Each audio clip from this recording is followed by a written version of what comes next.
Hello everyone, मेरा नाम है आकाश चौबे और आज हम लोग स्टार्ट करने जा रहे हैं सेट थ्योरी। ठीक है, तो सेट थ्योरी बेसिकली क्या है बच्चा? सेट थ्योरी एक ब्रांच ऑफ मैथमेटिक्स है जिसमें हम सेट्स और उसके प्रॉपर्टीज़ के बारे में पढ़ते हैं। ठीक है, ये एक ऐसा ब्रांच ऑफ मैथमेटिक्स है सेट थ्योरी जिसमें हम लोग क्या सेट्स और उसके प्रॉपर्टीज़ के बारे में पढ़ते हैं। तो देखिए बच्चा, अभी तो आपके सिलेबस में जो सेट्स है ये बहुत कम है, लेकिन आगे के लिए ये चैप्टर आपके लिए बहुत अधिक इम्पॉर्टेंट है, क्योंकि सेट थ्योरी आगे चल के अगर आपको सेट थ्योरी अगर नहीं रहता तो बहुत सारे चैप्टर को पढ़ना बहुत मुश्किल होता है, जैसे relation, function, sequence, probability, even geometry भी। ठीक है, तो ये सारे चैप्टर्स में आगे चल करके आपको सेट्स का यूज़ करना पड़ेगा। ठीक है, तो चलिए बहुत अच्छे से हम लोग समझेंगे इस चैप्टर को। तो चलिए सबसे पहले स्टार्ट करते हैं सेट्स के डेफिनेशन से। ठीक है, तो देखिए बच्चे यहाँ पे क्या लिखा हुआ है, any well defined collection of objects is called a set. तो देखिए यहाँ पे क्या क्या वर्ड ध्यान देने वाला है, यहाँ पे वर्ड क्या क्या ध्यान देना आपको, वेल डिफाइंड। तो इसका मतलब क्या हुआ, वेल डिफाइंड का मतलब क्या हुआ कि एक ऐसे चीज़ का हमको कलेक्शन लेना है जो अच्छे तरीके से डिफाइंड है, मतलब हम एश्योर है कि हाँ यही सारा चीज़ हमको लेना है, उसमें कन्फ्यूजन वाला पॉइंट नहीं रहेगा। जैसे सपोज करिए, हम आपको एग्जांपल के थ्रू बताते हैं तो आपको समझ में आएगा। और सपोज करिए कि हम अगर बोलें कि वो सारे बच्चे, एक ऐसे बच्चों का कलेक्शन, एक क्लास में एक ऐसे बच्चों का कलेक्शन, ठीक है, जो मैथ्स में अच्छे हैं। ठीक है, जो मैथ्स में अच्छे हैं।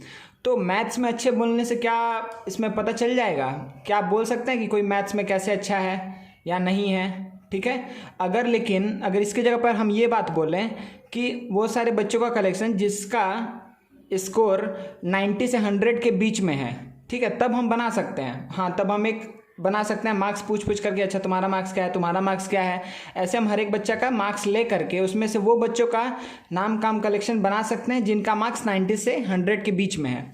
लेकिन अगर सिर्फ हम ये बात बोलें कि collection of student who are intelligent, ठीक है, सिर्फ इंटेलिजेंट वर्ड हम यूज़ कर रहे हैं, तो क्या इसमें हम श्योर हो पाएंगे? क्या वो वेल डिफाइंड हुआ? आप बोलेंगे नहीं हुआ।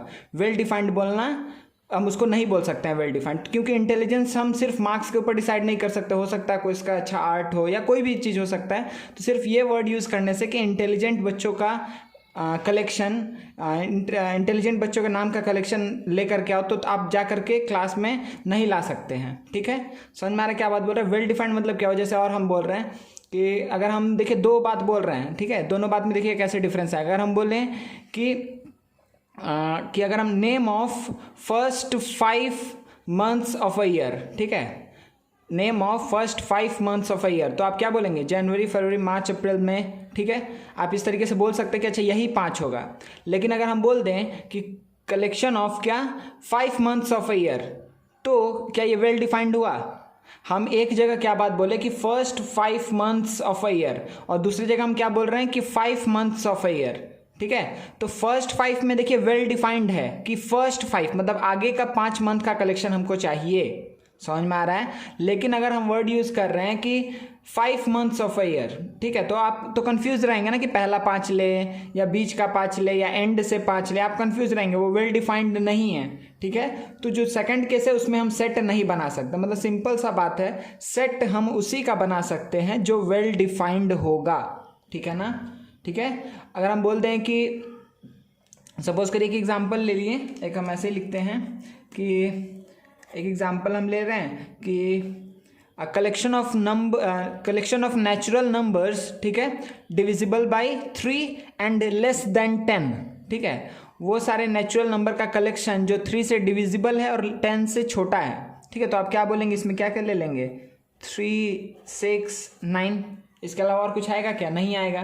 तो ये क्या हुआ? वेल डिफाइंड हुआ कि हाँ यही वो 3 नंबर है जो 10 से छोटा भी है, नेचुरल नंबर भी है और 3 से डिविजिबल भी है। तीनों कंडीशन सेटिस्फाई हो रहा है। समझ में आ रहा है ना? कोई दिक्कत नहीं है। ठीक है, अच्छा, लेकिन अगर सपोज करिए कि हम बोलें कि 4 रैशनल नंबर बिटवीन 2 and 3, ध्यान से सुनिएगा हम क्या बोल रहे हैं कि 4 रैशनल नंबर बिटवीन 2 and 3, 2 और 3 के बीच में 4 रैशनल नंबर चाहिए। तो क्या आप एग्जैक्टली बोल सकते हैं कि वो 4 कौन सा नंबर होगा? क्योंकि 2 और 3 के बीच में इनफाइनाइट रैशनल नंबर हो सकता है। 2 और 3 के बीच में इनफाइनाइट रैशनल नंबर एग्जिस्ट करता है, तो उसमें से कोई हमको 2 या 4 या 10 रैशनल नंबर बोलेगा तो क्या हम एग्जैक्टली निकाल पाएंगे? नहीं निकाल पाएंगे। अगर 10 भी बोलेगा तो आप ऐसे नहीं बोल सकते कि 2.1, 2.2, 2.3, 2.4 ऐसे करते करते 2.9 तक जाएंगे तो हमको मिल जाएगा 9 रैशनल नंबर्स। नहीं, 2.11 भी तो रैशनल नंबर है, 2.15 भी तो रैशनल नंबर है, 2.168 भी तो रैशनल नंबर है, ठीक है, 2.999 भी तो रैशनल नंबर है। समझ में आ रहा है ना? ठीक है, तो अगर सिर्फ बोल रहा है इतना बात कि 10 रैशनल नंबर्स बिटवीन 2 and 3, तो ये भी वेल डिफाइंड नहीं हुआ। ठीक है, कोई दिक्कत नहीं है। ठीक है, तो अभी बस हम एग्जांपल दे रहे थे कि आपको समझ में आए। ठीक है, अब देखिए बच्चा कि ये क्या हुआ, ये हम लिखे हैं एक सेट, ये सेट का नाम है और हर एक सेट को हम कैसे 2 कर्ली ब्रैकेट्स में लिखते हैं। ठीक है, अच्छा इसका नोटेशंस पे अभी हम आते हैं।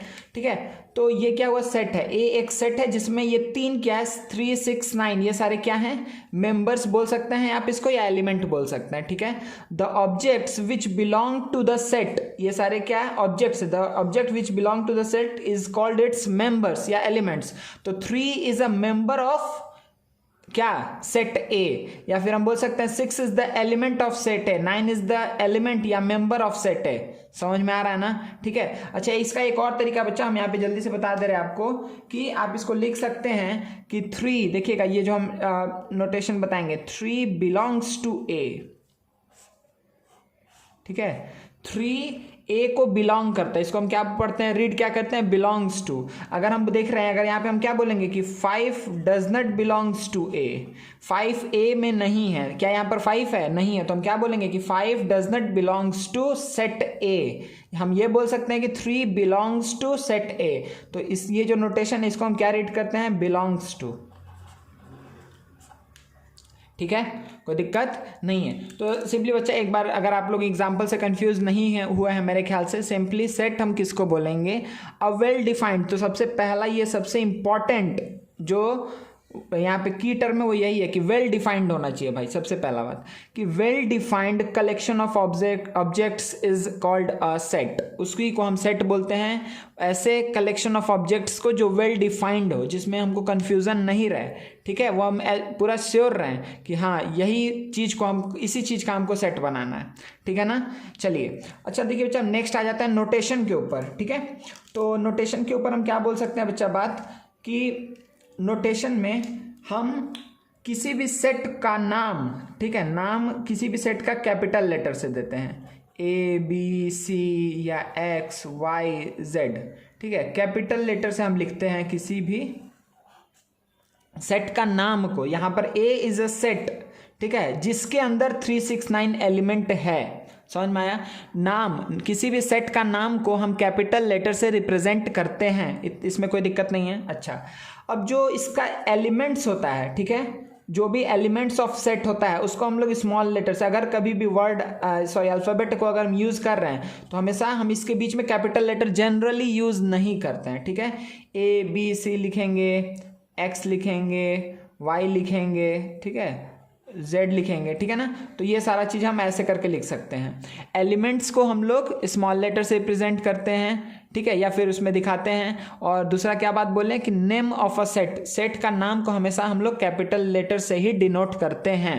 ठीक है, कोई दिक्कत नहीं है। तो अभी तक हम लोग क्या क्या पढ़े, सेट किसको बोलते हैं, सेट का जो सेट के अंदर जो ऑब्जेक्ट्स का कलेक्शन लेते हैं उसी को हम क्या नाम बोलते हैं, उसका नाम क्या दिए हुए हैं, मेंबर्स बोलते हैं या फिर एलिमेंट्स बोलते हैं ऑफ दैट सेट।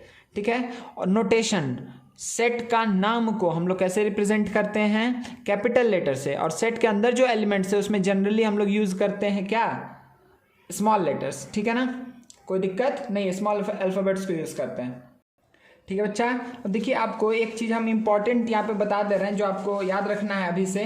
ठीक है, देखिए सेट्स को लेकर के एक बात कि ये 2 बात आपको हमेशा याद रखना है। पहला कि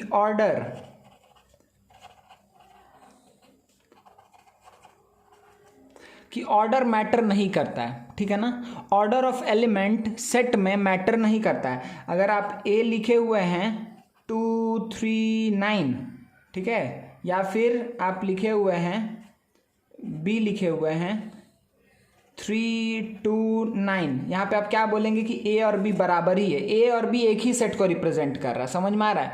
ऑर्डर मैटर नहीं करता है, ऐसा नहीं है कि ये कोई दूसरा सेट है कि ये कोई दूसरा सेट है, ठीक है। Order of the set doesn't matter, ठीक है। जो element, sorry, order of the elements doesn't matter, ठीक है ना। एलिमेंट्स का ऑर्डर मैटर नहीं करता है, इस बात से कोई दिक्कत नहीं है। और दूसरा सबसे इंपॉर्टेंट बात क्या बचा यहाँ पर कि एलिमेंट्स रिपीट नहीं करते हैं, एलिमेंट्स को हम रिपीट नहीं कर सकते हैं, ठीक है। जो भी एलिमेंट्स हैं MENTS, ठीक है, एलिमेंट्स को हम क्या करते हैं, रिपीट नहीं कर सकते हैं, ठीक है। जो भी एलिमेंट्स है उसको हम रिपीट नहीं करेंगे। अगर आपको हम बोलें कि 2 2 3 5 6 9 5, आप इसका एक सेट बनाइए, तो आप क्या बोलेंगे कि ये एक सेट किसका है, 2 3 5 6 9। समझ में आया? देखिए 2 2 बार है लेकिन हम इसको एक ही बार लिखेंगे, 5 2 बार था यहाँ पर लेकिन 5 को हम एक ही बार लिखेंगे। समझ में आ रहा है ना? ठीक है, तो ये दो बात आप लोग को याद रहेगा अच्छे से, ठीक है, कि ऑर्डर मैटर नहीं करता है। 1 2 3 लिखा रहा है, 3 2 1 या 2 3 1 या 2 1 3, कुछ भी लिखा रहा है वो एक ही सेट को रिप्रेजेंट कर रहा है। समझ में आ रहा है?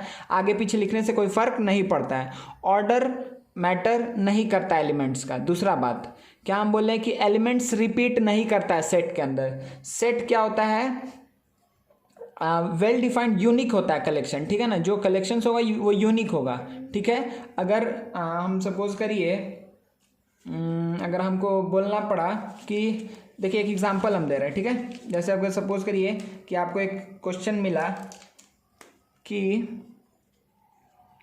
नेचुरल नंबर्स,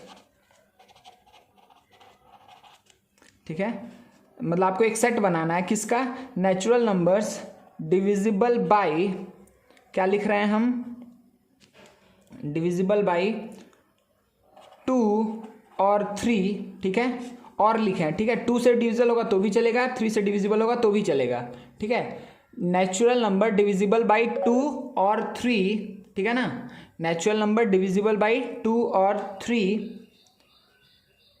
और इस पे कंडीशन दे रहे हैं, एंड लेस देन 20, ठीक है। 20 से छोटा नेचुरल नंबर जो 2 से या 3 से डिविजिबल है। तो पहले अगर आप देखेंगे कि 2 से डिविजिबल कौन कौन सा नंबर है, 2 से डिविजिबल कौन कौन सा नंबर है, तो आप क्या बोलेंगे, लेस देन 20 नेचुरल नंबर क्या क्या बोलेंगे, 2 4 6 8 10 12, उसके बाद क्या आएगा,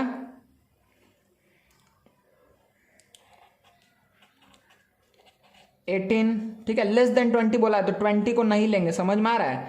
2 में क्या क्या आएगा, डिविजिबल बाय 2 कितना होगा, 2 4 6 8 10 12 14 16 18, कोई दिक्कत नहीं है, कोई दिक्कत नहीं है ना, ठीक है। अच्छा, अगर आप देखेंगे कि 3 से डिविजिबल कितना सारा नंबर है, तो आप क्या बोलेंगे, आप यहाँ पर बोलेंगे 3 6 9 12 15 18। समझ में आया? यहाँ पे कितना नंबर होगा, 6 नंबर होगा, कोई दिक्कत नहीं है। नेचुरल नंबर डिविजिबल बाय 2 ये सारे होंगे, नेचुरल नंबर डिविजिबल बाय 3 ये सारे होंगे, ठीक है। लेकिन अब जब इसका आप आंसर लिखने जा रहे हैं, ठीक है, अब हम आंसर लिख रहे हैं यहाँ पर कि हमको तो एक ही सेट बनाना है ना, कि आपको सपोज करिए यहाँ पे बोल दिया कि एक आप सेट है ए नाम का, ठीक है, जिसके अंदर ये कंडीशन दिया हुआ है कि सेट आपको बनाना है ए से, ए नाम का एक सेट बनाना है जिसमें वो सारे एलिमेंट्स होंगे जो 2 से डिविजिबल है या 3 से डिविजिबल है। तो आप देखिए कैसे सेट बनाएंगे, तो ए इज इक्वल्स टू क्या होगा, इसमें कौन कौन से नंबर आएंगे, 2 3 4 6। देखिए हम अब देखिए आप ऐसा भी कर सकते हैं, क्योंकि ऑर्डर मैटर नहीं करता, आप इसको पहले लिख दीजिए, फिर जो कॉमन है उसको मत लिखिएगा। समझ में आ रहा है? जैसे सपोज करिए कि हम क्या कर रहे हैं कि 2 का पहले लिख दे रहे हैं, ठीक है, हम 2 का पहले लिख दे रहे हैं, 2 4 6 8 10 12 14 16 18। समझ में आया? कोई दिक्कत नहीं है, 16 18। अब आपको क्या दिख रहा है कि क्या 3 को हम लिखें, 3 आया है, नहीं आया तो 3 को लिख सकते हैं। क्या 6 आ चुका है, हाँ 6 आ चुका है, तो 6 को नहीं लिखेंगे, फिर से नहीं लिखेंगे, क्योंकि एलिमेंट्स रिपीट नहीं कर सकता है, ठीक है ना, ये बात याद रखना, इसीलिए हम बस ये एग्जांपल बता रहे हैं। फिर 9, क्या 9 को क्या 9 लिखा हुआ है, नहीं 9 नहीं लिखा हुआ है तो 9 को लिखेंगे। क्या 12 लिखा हुआ है, हाँ लिखा हुआ है। क्या 15 लिखा हुआ है, नहीं लिखा हुआ है। क्या 18 लिखा हुआ है, हाँ लिखा हुआ है, तो यही आंसर हो जाएगा। समझ में आ रहा है? तो ये आपका जो मिला बच्चा कि A is equals to this, ये क्या हो जाएगा आपका आंसर, ये आंसर क्यों होगा? या ए क्या है? ए एक ऐसा सेट है जिसमें जो एलिमेंट्स प्रेजेंट हैं, एक ऐसा सेट है जिसमें जो भी एलिमेंट्स प्रेजेंट है या जो भी इसके मेंबर्स हैं वो क्या है, आइदर डिविजिबल बाई 2 है या 3 है, ठीक है, और लेस देन 20 है। उस ये एक ऐसे नेचुरल नंबर का कलेक्शन है जो या तो 2 से डिविजिबल है या 3 से। समझ में आ रहा है ना? और है, कोई दिक्कत नहीं है। 2 और 3, 2 से डिविजिबल होगा तो भी उसको कंसिडर करेंगे, 3 से डिविजिबल होगा तो भी कंसिडर करेंगे। तो देखिए ये सारा जो नंबर्स हुआ, जैसे कि आप देखिए यहाँ पर 6 जो हुआ, उसके बाद से 12 हुआ, उसके बाद से 18 हुआ, ठीक है। तो ये सारे नंबर को हम क्यों नहीं दो बार क्यों नहीं लिखे? क्योंकि हमको पता है कि एलिमेंट्स रिपीट नहीं कर सकता है सेट के केस में। समझ में आ गया ना? थोड़ा टाइम लग गया लेकिन कोई बात नहीं, मेरे ख्याल से आपको समझ में आ गया है, ठीक है, कोई दिक्कत नहीं है। आगे बढ़ सकते हैं हम लोग, ठीक है ना? ठीक है, तो ये 2 बात आपको याद रखना है कि ऑर्डर मैटर नहीं करता है और एलिमेंट्स रिपीट नहीं करेगा सेट के अंदर, ठीक है। अगर एक एलिमेंट अगर 3 बार आ रहा है तो उसको एक ही बार लिखेंगे। समझ में आ गया? कोई दिक्कत नहीं है, ठीक है। चलिए एक और छोटा एग्जांपल दे दे इसमें। जैसे सपोज करिए कि हम आपको बोलें कि कोई भी एक वर्ड ले ले रहे हैं, सपोज करिए, ठीक है। अब बोल रहा है कि आप एक ऐसा सेट बनाइए, ठीक है, आप एक ऐसा सेट बनाइए alphabets of the word remember, ठीक है। इसमें जो भी लेटर्स को यूज किया गया है, ठीक है, REMEMBER, ठीक है, इसमें जो भी लेटर्स यूज किए गए हैं इसका आप सेट बनाइए। तो आप क्या बोलेंगे? बी में क्या आएगा? REM। क्या फिर इस ई को लेंगे? नहीं लेंगे क्योंकि ई आ चुका है। एम को लेंगे? नहीं लेंगे। क्या बी को लेंगे? हाँ लेंगे। क्या ई को लेंगे? नहीं लेंगे। फिर आर को लेंगे? नहीं, आर को भी नहीं लेंगे। तो बस यही आंसर हो जाएगा, ठीक है। तो बी एक ऐसा सेट है, बी एक ऐसा सेट है जो क्या कंटेन करता है? रिमेंबर वर्ड का लेटर्स को कंटेन करता है। समझ में आ रहा है? तो बी एक ऐसा सेट है जिसके अंदर जो एलिमेंट्स है वो क्या हैं? लेटर्स या फिर अल्फाबेट ऑफ द वर्ड या letters of the word remember. कोई दिक्कत नहीं है ना? ठीक है, कोई प्रॉब्लम नहीं है, ठीक है। चलिए अच्छा, अब देखिए बच्चे, यहाँ पे हम क्या बोल रहे थे कि हम लोग ये तक देख लिए हैं, सेट अच्छे से पता चल गया। सेट में वेल डिफाइंड ऑब्जेक्ट, उसके बाद से मेंबर, एलिमेंट, 2 प्रॉपर्टी जो हम बोले कि ऑर्डर मैटर नहीं करता, एलिमेंट्स रिपीट नहीं करेगा। चलिए उसके बाद से हम लोग क्या देख रहे हैं कि रिप्रेजेंटेशन ऑफ अ सेट। देखिए सेट को अब रिप्रेजेंट करने का कितने तरीके से हम रिप्रेजेंट कर सकते हैं। तो देखिए 3 फॉर्म है, डिस्क्रिप्टिव मेथड है, रोस्टर मेथड है या टेबुलर फॉर्म बोलते हैं इसको, रूल मेथड है या फिर सेट बिल्डर फॉर्म। ये हमारे पास 3 मेथड है जिसे यूज करके हम क्या कर सकते हैं? एक सेट को रिप्रेजेंट कर सकते हैं, ठीक है। तो चलिए एक एक सेट को हम लोग अच्छे से पढ़ते हैं, ठीक है ना। चलिए तो ये दिख रहा है आप लोग को अच्छे से। तो देखिए पहला क्या है? डिस्क्रिप्शन मेथड, ठीक है ना। डिस्क्रिप्शन मेथड, आपको नाम से ही पता चल रहा होगा कि इसमें जो भी हमको सेट बनाना है उसको हमको डिस्क्राइब करना है। देखो इसमें क्या बोल रहा है? इन दिस मेथड, इस मेथड में हम लोग क्या करते हैं? We make a description of the elements of the set, ठीक है, मतलब जो भी well defined collection of objects है, ठीक है। We make a description of the elements of a set and this description of element is enclosed in curly brackets, ठीक है। curly bracket के अंदर हम उस description को लिख देते हैं। तो जैसे देखिए ये क्या दिखा रहा है? ये किसको रिप्रेजेंट कर रहा है? होल नंबर लेस देन 5, ठीक है। मतलब अगर आपको बोलता कि आप इसका एक सेट बना करके दिखाइए तो ये इसको हम लिख सकते हैं ये कोई एक सेट है, ठीक है ना। ये सेट ये डिस्क्रिप्टिव फॉर्म में लिखा गया, तो मतलब स्टेटमेंट के को यूज करके हम लोग लिखते हैं इसमें, ठीक है ना। तो होल नंबर लेस देन 5, तो आपको समझ में आ गया है किसका बात कर रहा है? 0 1 2 3 4, समझ में आ रहा है? 0 1 2 3 4 के बारे में बात कर रहा है, ठीक है। तो 0 1 2 3 4 को आप सिंपली क्या लिख सकते हैं? Whole number less than 5। तो ये डिस्क्रिप्टिव मेथड हो गया। इसी तरीके से ऑड इंटीजर्स, तो ये कितना हो गया? ऑड इंटीजर क्या हो जाएगा बच्चा? ऑड इंटीजर में क्या क्या आ जाएगा? मगर अगर आपको बोलता कि ऐसा कोई नंबर दिया हुआ है, आप इसको डिस्क्रिप्टिव फॉर्म में लिख के दिखाइए। जैसे सपोज करिए कि इधर -∞ से आते जा रहा है, -5 -3 -1 फिर +1 +3 +5 +7 डॉट डॉट इन्फिनिटी तक।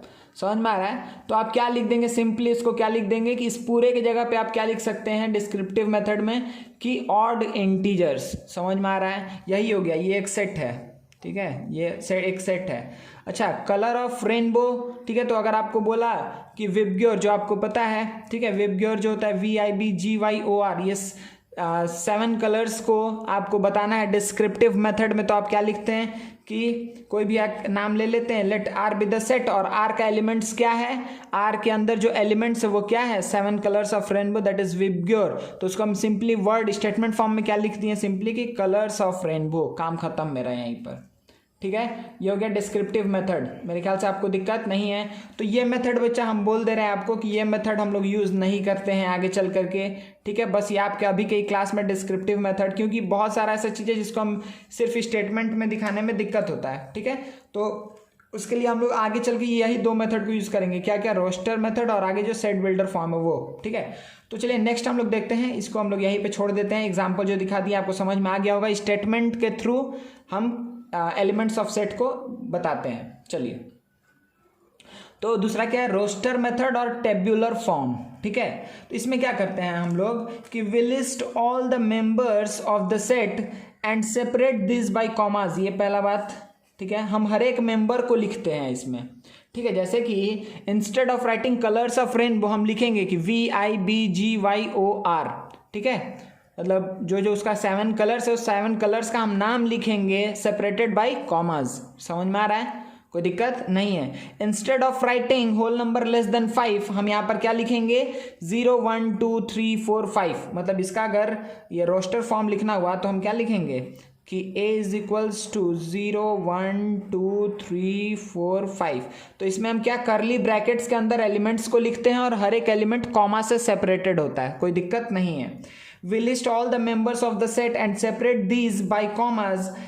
ठीक है, this list is enclosed in curly brackets। देखिए यहाँ पर भी क्या है, curly bracket, कोई दिक्कत नहीं है। यहाँ पर भी था curly bracket, समझ में आ रहा है सॉरी। ठीक है, अब देखिए बच्चा, ये किसका रिप्रेजेंटेशन, हम यहाँ पे आंसर लिखे, आपको क्वेश्चन बताना है कि ये किसका रिप्रेजेंटेशन है। अगर लिखा हुआ है कि A इज इक्वल्स टू 0 2 4 6 8, तो अगर आपको ये बात बोला रहता कि आप एक ऐसा सेट बनाइए जिसमें क्या हो कि इवन नंबर्स, ठीक है, इवन नंबर, या फिर बोल देगा कि numbers divisible by 2, whole numbers divisible by 2 less than 10। ठीक है, whole numbers less than 10 and divisible by 2, तो आप क्या करेंगे, 0 2 4 6 8 यही लिखेंगे ना। अगर ये इसका आंसर है, ये तो इसका आंसर है, रोस्टर फॉर्म में ये लिखा हुआ है, रोस्टर मेथड में लिखा हुआ है या फिर टेबुलर फॉर्म में लिखा हुआ है A इज इक्वल टू 0 2 4 6 8। तो अगर इसका आपको बोले कि आप इसको बताइए कि इसका क्वेश्चन क्या था, तो आप क्या बोलेंगे, सिंपली कि ये किसका कलेक्शन है, एक ऐसे होल नंबर का जो लेस देन 10 है या फिर लेस देन इक्वल टू 8। 2 चीज हम बोल सकते हैं, लेस देन इक्वल टू 8 बोल रहे हैं तो 8 को इंक्लूड कर लिए, या फिर हम बोल रहे हैं लेस देन 10, तो लेस देन 10 होल नंबर क्या होता है, 9 8 7 6 5, इस तरीके से पीछे चले जाएंगे। ठीक है, लेकिन अगर बोल रहा है कि डिविजिबल बाय 2 का भी कंडीशन ट्रू होना चाहिए, तो अब डायरेक्टली आपको क्या मिलेगा, 8 ही मिलेगा, क्योंकि 9 तो डिविजिबल बाय 2 है नहीं। समझ में आ रहा है, ठीक है, तो इसका क्वेश्चन आपको समझ में आ गया। चलिए, बी क्या है, बी इज इक्वल्स टू अप्रैल अगस्त अक्टूबर। अच्छा, ये थोड़ा दिमाग लगाइए तो कि ये क्या है, किस चीज का आंसर है, खुद से सोच के बोलिए एक बार कि अगर लिखा हुआ है बी इज इक्वल्स टू, आप लोग सोचिए एक बार कि अप्रैल अगस्त और अक्टूबर क्या है। देखिए, जनवरी फरवरी मार्च अप्रैल मई जून जुलाई अगस्त सितंबर अक्टूबर नवंबर दिसंबर। ठीक है, तो इस सब में देखिए आपको क्या ध्यान जा रहा होगा इसके ऊपर कि ए ओ। अगर हम आपको बोल दें कि collection of name of months, ठीक है, name of months of a year, ठीक है, whose name begin with a vowel. ठीक है, मतलब हमको क्या करना है, वो सारे मंथ्स का नाम लिखना है जिसका नाम वॉवेल से स्टार्ट होता है। सही है, तो आपको क्या दिखा कि अप्रैल अगस्त और अक्टूबर यही 3 मंथ्स हैं ऑफ अ ईयर जो जिसका नाम किससे स्टार्ट होता है, एक वॉवेल से स्टार्ट होता है। समझ में आ गया, तो वो उसका ये क्या हो गया, रोस्टर मेथड हो गया, ये टेबुलर फॉर्म हो गया रिप्रेजेंट करने का। ठीक है ना, तो इसमें हम वो सारे मंथ्स का नाम लिखे सेपरेटेड बाय कॉमास, और इसको हम किसमें इनक्लोज करेंगे, कर्ली ब्रैकेट्स के अंदर। कोई दिक्कत नहीं है ना, ठीक है। और कुछ एग्जाम्पल दे सकते हैं हम लोग। सपोज करिए आपको बोला, एक हम एग्जाम्पल ले रहे हैं कि the set of odd prime numbers, ठीक है, a set of odd prime numbers less then क्या 25। अगर आपको इसका सेट बनाना है तो बताइए क्या होगा, set of odd prime numbers less then 25, तो क्या क्या होगा जल्दी से बोलिए। आप लिख सकते हैं ना इसके आंसर में कि अच्छा मान लेते हैं ये कोई एक सेट है तो ए ही नाम दे देते हैं, ए इज इक्वल्स टू क्या क्या आएगा, ऑड प्राइम नंबर में क्या क्या आएगा बच्चा, 3, 5, 7, 11, 13, 17, 19, 23। सही है, कोई दिक्कत है? तो ये आपका हो जाएगा आंसर, कोई भी प्रॉब्लम नहीं है मेरे ख्याल से आपको, ठीक है, ठीक है ना। अब देखो बच्चा, इसमें रोस्टर फॉर्म में हम एक बार फिर से बता दे रहे हैं क्योंकि रोस्टर फॉर्म में ही वो चीज़ आ सकता था। देखिए जब भी आप एलिमेंट्स लिखने जा रहे हैं तो सिंपली आपको पहला बात क्या याद रखना है, ऑर्डर मैटर नहीं करता है, 1 2 3 रहे, 3 2 1 2 3 1 या 2 1 3 सब एक ही चीज़ है, कोई दिक्कत नहीं है। अगर कोई सेट में लिखा हुआ है 5 5 2 2 3 3 9 9 तो आप उसको सिंपली क्या लिख सकते हैं, 5 2 3 9, ठीक है। अगर एक ही नंबर को 4 बार लिखा हुआ है तो उस चारों के बदले आप एक नंबर लिख दीजिएगा, मतलब कि एलिमेंट्स को रिपीट नहीं करना है। जब आप फाइनल सेट एक लिखेंगे, फाइनल सेट ऑफ कोई भी अल्फ़ाबेट लिख रहे हैं, लेटर लिख रहे हैं या नंबर लिख रहे हैं तो उसमें नंबर रिपीट नहीं होगा, कोई भी दिक्कत नहीं है। ये दो बात हो गया। तीसरा बात आपको क्या याद रखना है बच्चा यहाँ पर कि अगर सपोज करिए कि ऐसा कुछ बोल दिया कि सेट ऑफ नेचुरल नंबर्स, ठीक है, अगर आपको ये वर्ड यूज कर दे रहा है कि सेट ऑफ नेचुरल नंबर बताना है, ठीक है, तो सेट ऑफ नेचुरल नंबर में क्या आप कुछ बोल पाएंगे, क्या आप उसको रोस्टर फॉर्म में लिख सकते हैं? सेट ऑफ नेचुरल नंबर का आप रोस्टर फॉर्म लिख सकते हैं क्या? नहीं। आप क्या लिखेंगे, n इक्वल्स टू, तो जब ऐसा केस आएगा कि नंबर्स क्या है बहुत अधिक हैं, ठीक है, हर एक नंबर को लिखना पॉसिबल नहीं है, तो उस समय हम क्या करते हैं, डॉट डॉट यूज करते हैं। सपोज करिए हम क्या लिखेंगे, 1 2 3 dot dot dot dot dot dot. अगर हम सपोज करिए बोल दिए कि set of natural number less then 500, सही है, set of natural number less then 500, तो आप क्या लिखेंगे, आप कोई भी नाम दे दिए, जनरली n नहीं देते हैं, n से नेचुरल नंबर को ही रिप्रेजेंट करते हैं, ठीक है, तो हम यहाँ पे कुछ भी n डैश कोई भी नाम एक दे रहे हैं। तो ये एक ऐसा सेट है, इसमें क्या इसमें क्या आएंगे, जो ऑब्जेक्ट्स होंगे वो क्या होंगे, नेचुरल नंबर होंगे और लेस देन 500 होंगे। तो अब 500, अब 1 2 3 4 5 6 से लेकर 100, फिर 200 300 400 5 उतना बड़ा लिखेंगे तो 2 कॉपी भर जाएगा, कॉपी नहीं 2 पेज भर जाएगा। तो इससे बढ़िया क्या है कि हम क्या कैसे करते हैं कि 1 2 3 डॉट डॉट डॉट दे करके लास्ट में क्या लिख देंगे, 499। यहाँ पे एक और एलिमेंट आप दिखा सकते हैं, 498, 499, सही है। तो इस तरीके से हम लोग रिप्रेजेंट करते हैं, ठीक है। अगर क्या हुआ, नंबर ऑफ एलिमेंट्स बहुत अधिक है तो हम आगे का कुछ एलिमेंट लिखेंगे, फिर डॉट डॉट डॉट देंगे, फिर लास्ट का कुछ एलिमेंट लिख देंगे। समझ में आ रहा है? तो रोस्टर फॉर्म में इस चीज़ को यूज़ करना है, कोई दिक्कत नहीं है ना, ठीक है। जैसे अगर सपोज करिए कि अगर आपको बोल दिया कि सेट ऑफ इंटीजर्स, ठीक है, अगर आपको बोल दिया, ध्यान से सुनिए मेरा बात को, कि set of integers greater than -2 या ग्रेटर देन इक्वल टू -2, ठीक है, set of integers greater than equals to -2, तो आपको क्या बोल रहा है, ग्रेटर देन इक्वल टू बोला है, मतलब बराबर भी हो सकता है। तो आप क्या बोलेंगे कि कोई भी हम इंटीजर्स का एक सेट ले रहे हैं, ठीक है, जिसमें हम क्या लिख दिए, इसमें आंसर क्या क्या आएगा, -2 -1 0 1 2 डॉट डॉट डॉट। अब फिर से देखिए ये कहाँ तक जाएगा बच्चा, ये इनफाइनाइट तक जाएगा, तो हम ऐसे करके छोड़ देंगे। समझ में आ रहा है? ठीक है, हम ऐसे करके छोड़ देंगे, ठीक है, कि अच्छा ये आगे इसी तरीके से चलता जाएगा। ये दो अलग अलग केस है। एक केस में क्या हुआ कि एंड पॉइंट हमको पता है, एंड पॉइंट पता है तो वो लास्ट का भी कुछ एलिमेंट दिखा देंगे, आगे का कुछ एलिमेंट दिखा देंगे, बीच में डॉट डॉट डॉट दे देंगे। और दूसरा केस क्या हुआ कि हमको स्टार्टिंग पॉइंट तो पता है लेकिन एंड पॉइंट नहीं पता है। समझ में आ रहा है? अगर स्टार्टिंग पॉइंट नहीं पता, एंड पॉइंट, स्टार्टिंग पॉइंट पता है, एंड पॉइंट नहीं पता, ऐसा भी केस हो सकता है कि दोनों ही नहीं पता, एंड पॉइंट भी नहीं पता, स्टार्टिंग पॉइंट भी नहीं पता। जैसे कि सेट ऑफ इंटीजर्स, तो आप क्या करेंगे कि ऐसे डॉट डॉट डॉट इधर भी दिखाएंगे। सेट ऑफ इंटीजर अगर दिखाना हो तो आप कैसे दिखाएंगे कि ऐसे लिखेंगे i is equals to set of integers, या इसको हम z से रिप्रेजेंट करते हैं, ये हम बताएंगे अभी आपको। तो इंटीजर को हम कैसे लिख सकते हैं कि इधर से ये -∞ से आ रहा है, -3 -2 -1 0 1 2 3 डॉट डॉट डॉट डॉट, इसी तरीके से आगे चला गया। समझ में आया? तो आप इस तरीके से इसको दिखा सकते हैं। कोई दिक्कत नहीं है, ठीक है। तो ये हम एक ऐसा एग्जांपल बताएं कि आपको स्टार्टिंग पॉइंट पता है, एंड पॉइंट पता है, लेकिन बीच में बहुत सारा नंबर्स है, तो आप स्टार्टिंग का कुछ लिखेंगे, एंड का कुछ लिखेंगे, बीच में डॉट डॉट डॉट। अगर ऐसा केस हो सकता है कि स्टार्टिंग पॉइंट पता है, एंड पॉइंट नहीं पता है, तो स्टार्टिंग पॉइंट से कुछ दूर लिख करके डॉट डॉट डॉट।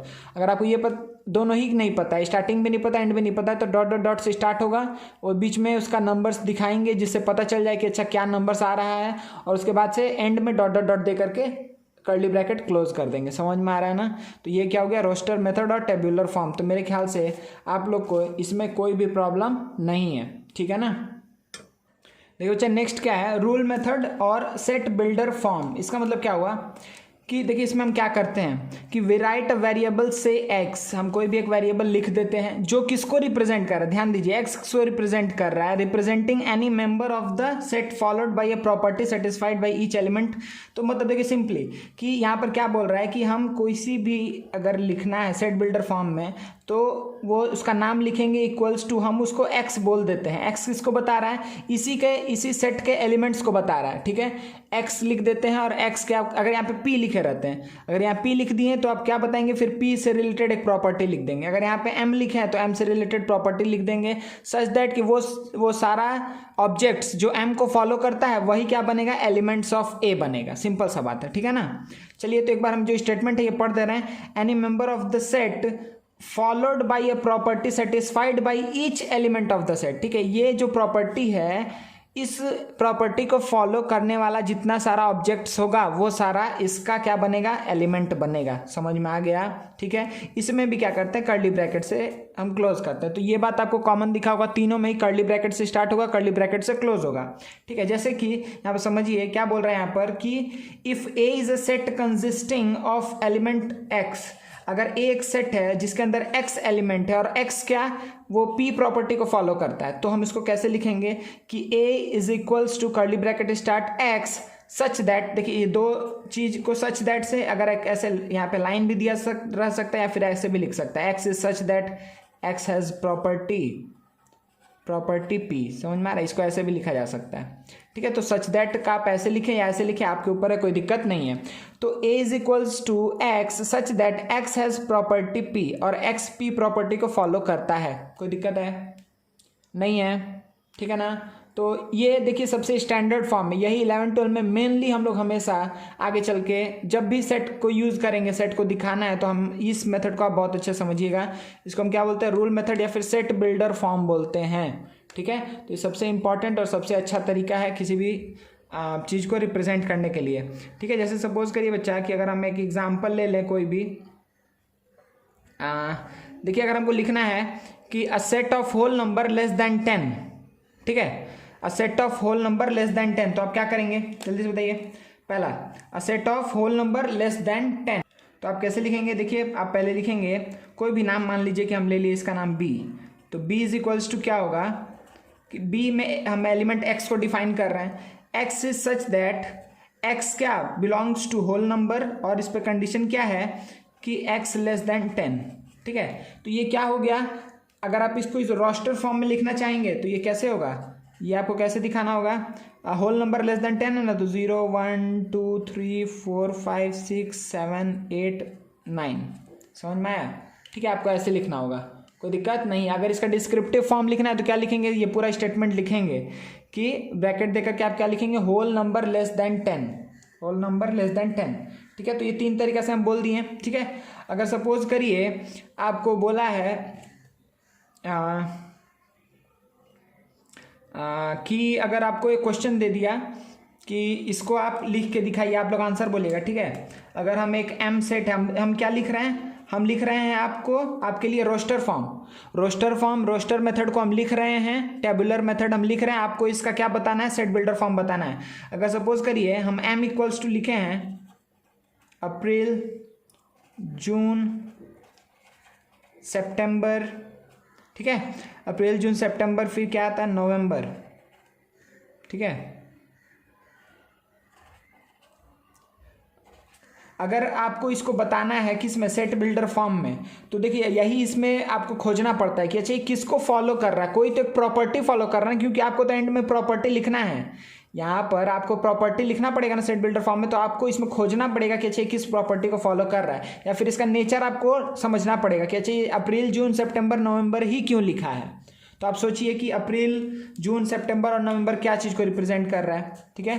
तो हम बोल दे रहे हैं ये सिंपली क्या है कि अगर आपको इसका लिखना है सेट बिल्डर फॉर्म, तो आप क्या लिखेंगे कि m इज इक्वल्स टू, आप कुछ भी लिख दीजिए, सपोज करिए m, ठीक है, छोटा m लिए हैं, such that m is a month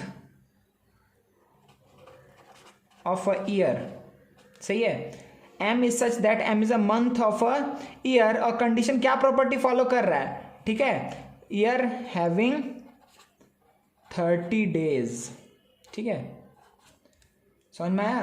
तो ये 4 मंथ ऐसा है, आप लोग ऐसे करते हैं ना, ठीक है, जनवरी फरवरी मार्च, ठीक है, अप्रैल, ठीक है, अप्रैल फरवरी को तो नहीं लेते 30 डेज के लिए, अप्रैल में आ गया 30, ठीक है, जनवरी फरवरी मार्च अप्रैल मई जून, फिर जुलाई, नहीं सॉरी अप्रैल मई जून आएगा, ठीक है ना, जून इसमें आएगा, फिर जुलाई अगस्त, फिर सितंबर आएगा, अक्टूबर, फिर नवंबर आएगा, समझ में आ रहा है ना। आप अपने हाथ पे करके देख सकते हैं। तो ये क्या पता चला आपको कि अप्रैल जून सितंबर नवंबर लिखा हुआ, अगर इसका सेट बिल्डर फॉर्म लिखना है तो हम ऐसे लिखेंगे, कोई दिक्कत नहीं है ना।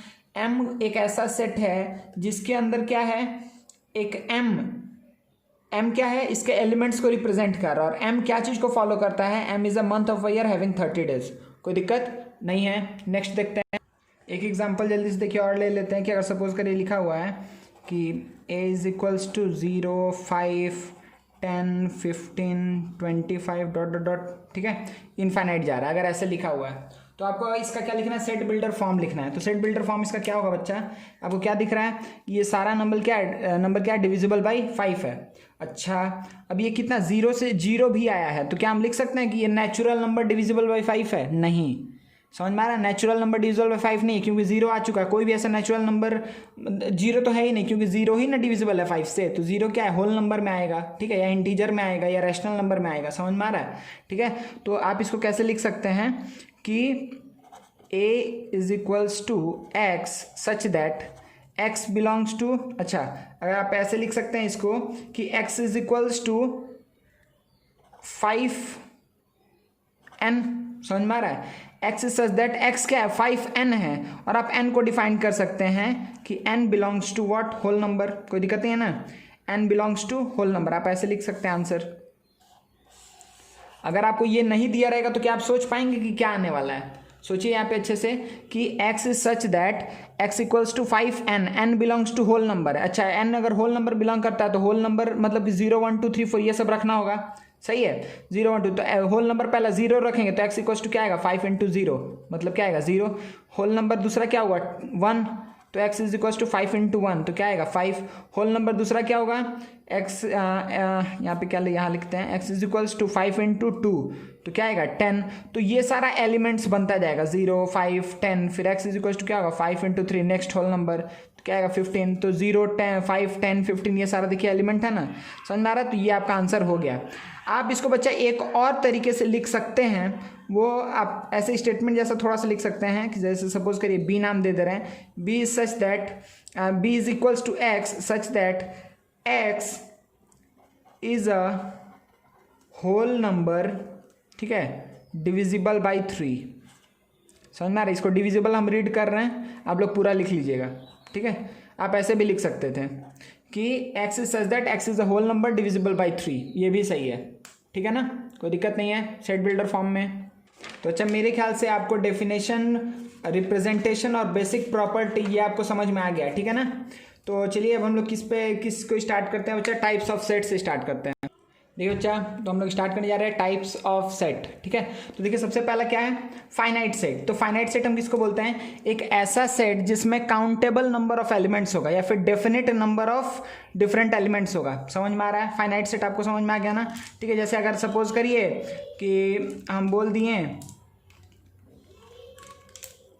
ए, जैसे आपको हम बोल दिए कि कलेक्शन ऑफ वॉवेल्स, ठीक है, इंग्लिश अल्फ़ाबेट में कलेक्शन ऑफ वॉवेल्स, तो आप क्या बोलेंगे, simply A E I O you 5 मिलेगा आपको, ठीक है, कोई दिक्कत नहीं है। या फिर हम बोल दिए होल नंबर लेस देन 7, तो आपको क्या पता है ये फाइनाइट सेट है, क्या ये बताइए तो अब फाइनाइट है कि नहीं है। अगर हम बोल रहे हैं कि इंटीजर लेस देन 5, ठीक है, इंटीजर लेस देन 5, ठीक है, तो क्या ये फाइनाइट सेट होगा ना, ठीक है, वेरी गुड, नहीं होगा, ठीक है, ये फाइनाइट सेट क्यों नहीं होगा, क्योंकि 5 से छोटा इंटीजर बोल रहा है, तो 5 से छोटा अगर हम बोल रहे हैं या 7 से जो भी हम बोले थे याद नहीं है, तो अगर बोल रहा है कि 5 से छोटा इंटीजर, तो आपको क्या पता है कि 4 3 2 1 0 -1 -2 -3 -4 -5 -6 इस तरीके से माइनस इन्फिनिटी तक जा सकते हैं, मतलब इनफाइनाइट एलिमेंट्स है, ठीक है। तो वो सारा एलिमेंट जिसमें जो नंबर ऑफ एलिमेंट्स है या जो नंबर ऑफ क्या है मेंबर्स है उसके वो काउंटेबल है, काउंट किया जा सकता है, ठीक है, तो उसको हम क्या बोलेंगे, सिंपली फाइनाइट सेट, ठीक है ना, कोई दिक्कत नहीं है। अच्छा, तो सेट ऑफ अच्छा, इसके बाद से क्या इनफाइनाइट सेट ले लेते हैं। तो फाइनाइट सेट का उल्टा इनफाइनाइट सेट, समझ में आ गया कि इसमें काउंटेबल नहीं होगा। देखिए यहाँ पर ही हम आपको कुछ कुछ चीज़ बता दे रहे हैं, जैसे कि ये सारा इनफाइनाइट सेट है, हम यहाँ पे लिखते जाते हैं। अब लोग देखिए, अगर लिखा हुआ है n किसको रिप्रेजेंट करता है, नेचुरल नंबर को, ठीक है, 1 2 3 डॉट डॉट डॉट इन्फिनिटी तक, ठीक है, ये इनफाइनाइट सेट है। अगर होल नंबर लिखा हुआ है तो ये भी क्या इनफाइनाइट सेट है, 0 1 2 3 इनफाइनाइट तक जाएगा। अच्छा, अगर i या फिर z से जनरली रिप्रेजेंट करते हैं तो ये क्या होगा, आपको क्या पता है कि ये माइनस से आते जाएगा, -3 -2 -1 0 1 2 3 डॉट डॉट डॉट, ये कहाँ चला जाएगा, ये आएगा माइनस इन्फिनिटी से ये चला जाएगा पॉजिटिव इन्फिनिटी तक, कोई दिक्कत नहीं है, ठीक है। अच्छा, ये जो है ये इन्फिनिटी नंबर नहीं है, ये इसका सिंबल है, ठीक है, तो आप ये यूज़ भी कर सकते हैं, ये नहीं भी यूज़ कर सकते हैं, ठीक है। अच्छा, उसके बाद से आप ले लीजिए ई से हम जनरली रिप्रेजेंट करते हैं set of even integers. Set of even integers क्या हो गया, फिर से ये क्या हो जाएगा, -4 -2 0 +2 +4 डॉट डॉट डॉट, ये इधर से माइनस इन्फिनिटी से आएगा, पॉजिटिव इन्फिनिटी चला जाएगा। ओ से क्या रिप्रेजेंट करते हैं बच्चा हम लोग कि ऑड इंटीजर्स, ठीक है, तो -5 -3 -1 ये डॉट डॉट डॉट, उसके बाद से क्या आ जाएगा, +1 +3 +5 डॉट डॉट डॉट, इधर भी चला जाएगा इन्फिनिटी तक, ठीक है। अच्छा, उसके बाद से इसमें देखिए कुछ कुछ और चीज़ है जो बहुत इंपॉर्टेंट है, जैसे हम लोग Q से किसको रिप्रेजेंट करते हैं, Q से हम रिप्रेजेंट करते हैं रैशनल नंबर को, ठीक है, अभी आप लोग जस्ट पढ़े हैं Q से रैशनल नंबर को। इसी तरीके से हम लोग T से रिप्रेजेंट करते हैं इरैशनल नंबर को। इरैशनल नंबर अभी आप लोग नहीं पढ़े हैं, लेकिन नेक्स्ट क्लास में पढ़ेंगे, बस हम बता दे रहे हैं, ठीक है। R से हम रिप्रेजेंट करते हैं पूरे रियल नंबर को, ठीक है, रियल नंबर, ठीक है ना, rational number, irrational number, real number, ठीक है। मेरे ख्याल से आप लोग को इसमें कोई भी दिक्कत नहीं है। अच्छा, इसी में देखिए बच्चा, इसी में क्या हम करते हैं, Q में हम अगर हम ऐसे लिख दें कि Q प्लस तो positive rational number, Q minus तो निगेटिव रैशनल नंबर, ये भी दोनों क्या है, इनफाइनाइट सेट है, समझ में आ रहा है। इसी तरीके से आप देखिए, इसमें हम करते हैं इंटीजर्स में, इंटीजर्स में हम क्या लिख दिए, अगर लिख दिए Z प्लस या Z माइनस, ये भी इनफाइनाइट सेट है। Z प्लस मतलब क्या हो गया कि पॉजिटिव इंटीजर्स, पॉजिटिव इंटीजर्स, कोई दिक्कत नहीं है। इसका मतलब क्या हो गया, निगेटिव इंटीजर्स, ठीक है। तो ये कलर आप लोग को दिख रहा है ना, कोई दिक्कत नहीं है, हाँ, ठीक है। तो ये सारा चीज़ आप लोग अच्छे से याद रखिएगा। नेचुरल, होल, ये सारा क्या इनफाइनाइट सेट है, ठीक है। इसमें हर एक सेट जितना भी लिखे ये सारा क्या है, इनफाइनाइट सेट है, कोई भी दिक्कत नहीं है। चलिए, अच्छा, फाइनाइट सेट का आपको पता चल गया, इनफाइनाइट सेट। अच्छा, सिंगलटन सेट किसको बोलते हैं, एक ऐसा सेट जिसमें सिर्फ एक एलिमेंट हो, सिंगल, ठीक है, एक ऐसा सेट जिसमें सिर्फ एक एलिमेंट हो। जैसे ये क्या है, -3, ये क्या है, सिंगलटन सेट है। अच्छा, अगर आपको बोले हम सिंगलटन सेट बनाने तो आप कैसे बना सकते हैं, ठीक है। जैसे सपोज करिए कि हम आपको बोल दिए कि सिंगलटन सेट में, अच्छा, जैसे हम बोल दे रहे हैं जैसे B एक ऐसा सेट है जो रिप्रेजेंट करता है कैपिटल ऑफ इंडिया को, तो आपको क्या पता है कि एक ही कैपिटल ऑफ इंडिया है, ठीक है, तो उसका नाम यहाँ पे आएगा, तो उससे एक ही एलिमेंट आएगा, इसीलिए सिंगलटन सेट, ठीक है, दिल्ली हो जाएगा। उसके बाद से आप सपोज करिए कि ऐसे कुछ लिखा हुआ है कि x इज सच दैट कि 2x plus 2x plus 4 equals to 10, समझ में आया। तो एक ऐसा सेट, तो आपको क्या पता है कि इसमें x का एक ही वैल्यू आएगा, कि एक ही ऐसा वैल्यू है जिसको हम 2 से ऐड करके +4, 2 से मल्टीप्लाई करके +4 करेंगे तो 10 आएगा। वो आपको क्या पता चला कि x इक्वल्स टू क्या होगा, 3, क्योंकि 3 2 6 + 4 10 होगा। तो अगर ये इसको रिप्रेजेंट कर रहा था m, तो अब क्या लिखेंगे m = 3। तो ये एक ऐसा सेट होगा जिसमें सिंगल एलिमेंट होगा। ठीक है, कोई दिक्कत नहीं है, ठीक है ना। तो finite set, infinite set, singleton set. Singleton set का आप बहुत सारे एग्जाम्पल खुद से क्रिएट कर सकते हैं, ठीक है ना। तो अच्छा, अगर हम बोल दें कि होल नंबर लेस देन 1, तो आपको पता है एक ही नंबर आने वाला है, ठीक है। या फिर हम बोल दें कि इंटीजर, ठीक है, integer greater than 3 less than 5, तो आपको क्या पता है कि 4 ही आएगा बस। तो आपको समझ में आ रहा है ना कि एक ऐसा सारा सेट जिसमें एक ही एलिमेंट होगा, एक ही मेंबर होगा, उसको हम क्या बोलेंगे, वो सारे सेट को हम क्या बोलते हैं, सिंगलटन सेट। तो आपको पता चल गया फाइनाइट, इनफाइनाइट, सिंगलटन। तो अब देखिए नेक्स्ट क्या आना चाहिए, यहाँ पे क्या होगा बच्चा, नेक्स्ट सेट क्या होगा, एम्प्टी सेट। एम्प्टी सेट क्या होगा, एक ऐसा सेट जिसमें एक भी एलिमेंट नहीं होगा, ठीक है। एम्प्टी सेट को हम रिप्रेजेंट कैसे करते हैं वो पहले देख लीजिए। एम्प्टी सेट को का ये सिंबल है, फाई लिखते हैं, या फिर हम इसको ऐसे भी रिप्रेजेंट करते हैं, ठीक है, खाली छोड़ देते हैं बीच में, कर्ली ब्रैकेट्स के अंदर कुछ नहीं, ठीक है। तो इसको हम क्या बोले, empty set. A set which does not contain any element is called empty set, ठीक है। इसको हम क्या बोलते हैं, नल सेट भी बोलते हैं या वॉइड सेट, ये भी नाम याद रखिएगा। इसको हम नल सेट भी बोलते हैं या वॉइड, वॉइड मतलब एम्प्टी है, वॉइड सेट, ठीक है। नल सेट, वॉइड सेट या एम्प्टी सेट, तीनों एक ही नाम है, ठीक है। अच्छा, इसका एग्जाम्पल अगर देना हुआ तो देखिए, अगर हम सपोज के लिए बोल रहे हैं कि month of a year having less than 28 days, ऐसा कौन सा मंथ है ईयर का जिसमें लेस देन 28 डेज होता है, तो आप सिंपली क्या बोलेंगे, आप क्या बोलेंगे कि अच्छा वो ऐसा कोई ईयर नहीं है, ठीक है ना, ऐसा कोई मंथ नहीं है, सॉरी ऐसा कोई मंथ नहीं है, ठीक है, जिसमें लेस देन 28 डेज होता है, ठीक है। अच्छा, अगर हम बोलें कि अ ट्रायंगल हैविंग 4 साइड्स, तो आप क्या बोलेंगे, ऐसा कोई ट्रायंगल नहीं जिसमें 4 साइड है, समझ में आया, ठीक है। तो 0 हो जाएगा, ठीक है। तो मेरे ख्याल से आपको समझ में आ गया कि हम किसको क्या बोल रहे हैं, एम्प्टी सेट किसको बोल रहे हैं, ठीक है। होल नंबर लेस देन 0 क्या होगा, आपको पता है, ये एक एम्प्टी सेट होने वाला है, ठीक है। चलिए, अच्छा, अगर हम एक ऐसा एग्जांपल देखिए, सपोज करें हम लिखें कि 2x - 1, ऐसे हम लिख रहे हैं, x is such that 2x - 1 = 6, x belongs to natural number. अगर ये a है तो a क्या आएगा, a में क्या आएगा बच्चा, सिंपली आप देखिए, अगर आप इसको सॉल्व करेंगे तो ये क्या देगा कि 2x - 1 = 6, तो 2x = 7/2, x = 7/2 आएगा। 7/2 मतलब x का वैल्यू क्या आ गया, 3.5, ठीक है। तो अगर इसको आप सॉल्व कर रहे हैं तो क्या इसमें क्या बोला था, x नेचुरल नंबर को लेगा, तो 3.5 क्या नेचुरल है, तो आप बोलेंगे नहीं है, इसीलिए क्या होगा, एम्प्टी सेट।